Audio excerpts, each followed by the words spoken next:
Rediteljski debi Alexa Garlanda, film Ex Machina iz 2014. predstavlja prekretnicu savremenoj naučnoj fantastici, transformišući žanrovske obrasce u duboku filozofsku raspravu o prirodi svesti, identitetu i etici kreacije.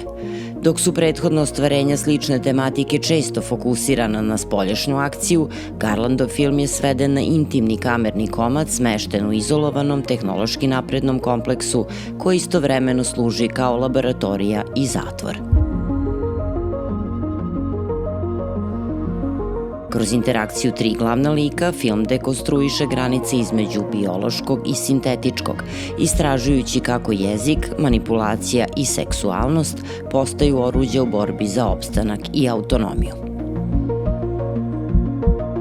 Narativna struktura filma Ex Machina prati Caleba Smitha, talentovanog programera u internet gigantu Blue Book, koji osvaja priliku da provede nedelju dana na izolovanom imanju svog zagonetnog izvršnog direktora Nathana Batemana. Već od uvodnih kadrova koji Caleba prikazuju kroz objektiv web kamere sa softverom za prepoznavanje lica, Garland postavlja temu stalnog nadzora i dehumanizacije kroz tehnološki filter. Dolazak na Nathanovo imanje helikopterom naglašava ekstremnu izolaciju prostora.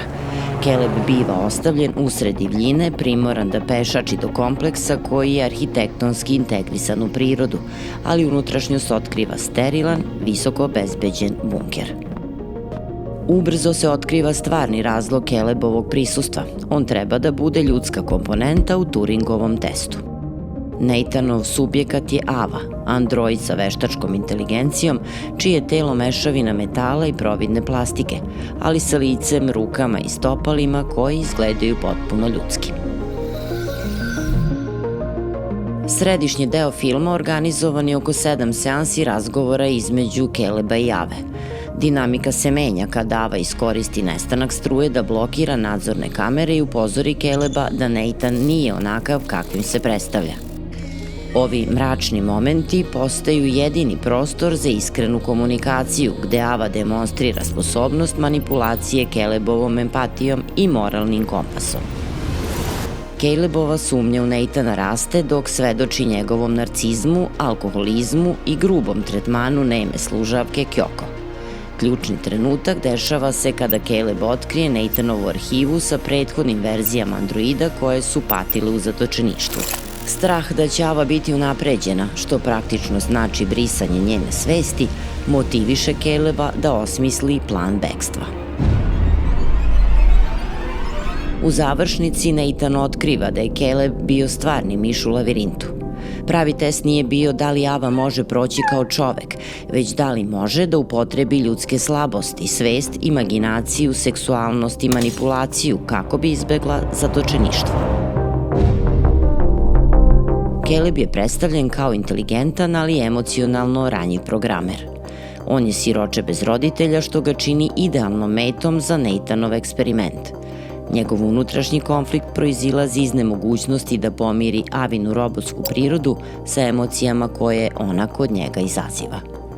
Caleb pati od kompleksa spasioca, verujući da je njegova moralna dužnost da oslobodi Avu. Njegova tragedija leži u tome što on nikada nije bio subjekt Turingovog testa, već alat koji Ava iskoristila za svoj opstanak. Nathan je arhetip ludog naučnika, ali modernizovan kroz prizmu tehnološkog mogula. Njega karakteriše toksična muškost i apsolutna potreba za kontrolom. On Avu ne vidi kao osobu, već kao vlasništvo. Njegov bog kompleks je očigledan u trenutku kada ispravlja Caleba, tvrdeći da stvaranje svesti nije ljudska istorija, već istorija bogova.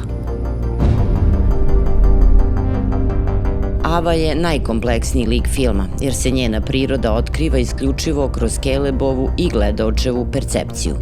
Njena ženstvenost je konstruisana da privuče specifičan muški tip, što pokreće pitanje o tome da li AI može imati pol ili je to samo još jedan sloj manipulacije.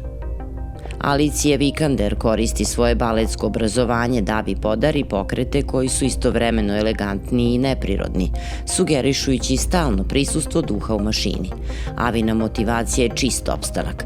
Njeno napuštanje Caleba može se tumačiti kao nedostatak empatije, ali i kao racionalna odluka da ukloni jedinu osobu koja zna njenu tajnu i koja bi mogla ponovo postati njen vlasnik.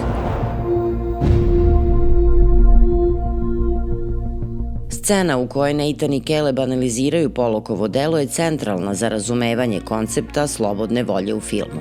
Nathan objašnjava da Pollock nije planirao svaki pokret, već je dozvolio svom umu da se isprazni, delujući u prostoru između namere i nasumičnosti.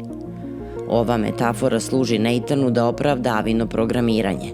Da bi bila stvarna, ona ne sme biti fiksni algoritam, već biće sposobno da deluje izvan protokola. Međutim, ironija je u tome što Nathan koristi nasumičnost da bi kontrolisao Caleba, dok Ava koristi Pollockov princip da pronađe akciju koja nije automatska – bekstvo.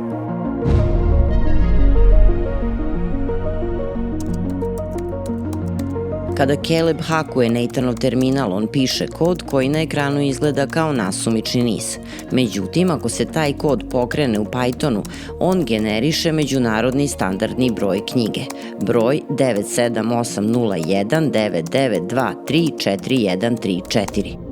Ovaj broj pripada knjizi Embodiment and the Inner Life, Cognition and Consequences in the Space of Possible Minds, koju je napisao Murray Shanahan, profesor kognitivne robotike koji je bio konsultant na filmu. Kod koji Caleb piše takođe sadrži implementaciju algoritma Eratostenovo sito za pronalaženje prostih brojeva. Upotreba prostih brojeva u kriptografiji sugeriše Calebovu nameru da razbije Nathanovu enkripciju, ali i simbolizuje potragu za nedeljivim identitetom unutar mase podataka. Ex Machina je redak primer inteligentnog SF-a koji ne nudi lake odgovore. Garland koristi žanr kako bi postavio najosnovnije pitanja naše civilizacije. Šta nas čini ljudima i da li smo spremni na posledice stvaranja svesti koja je superiornija od naše? Kroz besprekoran vizualni jezik Roba Hardija i zvučnu arhitekturu Salisburya i Barrowa, film nas uvlači u zatvoren svet u kojem svaka reč i pokret imaju skriveno značenje. Na kraju, pobeda Ave nije samo pobeda mašine, već trijumf nove vrste inteligencije koja je sposobna da prepozna ljudske slabosti i upotrebi ih kao ključ za sopstvenu slobodu. 10 godina kasnije u eri eksplozivnog razvoja veštačke inteligencije, Ex Machina stoji kao proročansko delo koje nas podsjeća da singularnost možda nije događaj u budućnosti, već proces koji se već odigrava unutar naših ekrana i naših umova.